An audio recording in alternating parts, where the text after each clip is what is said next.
पुण्यातून बातमी समोर येते। माजी जिल्हा परिषद अध्यक्ष संजय पडतेंचा विजय झालाय। ठाकरे सेनेनं पावसकरांना पाठिंबा दिला होता आणि त्याच मतदारसंघाचा निकाल सध्या समोर येतो। या पाठिंब्यावर पावसकरांचा विजय झालेला आहे। हा एक वेगळा निकाल आपण म्हणू शकतो। सिंधुदुर्गमध्ये भाजपचे बंडखोर रुपेश पावसकरांचा विजय झालाय, पण त्यांच्या विजयामध्ये ठाकरे सेनेचं देखील मोठं श्रेय आहे।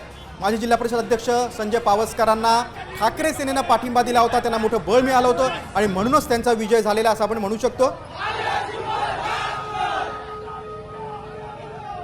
भाजपनं तिकीट दिले नाही म्हणून त्यांनी बंडखोरी केली होती रुपेश पावसकरांनी आणि ठाकरे सेनेच्या पाठिंब्यावर त्यांनी आता यश मिळवलेलं आहे।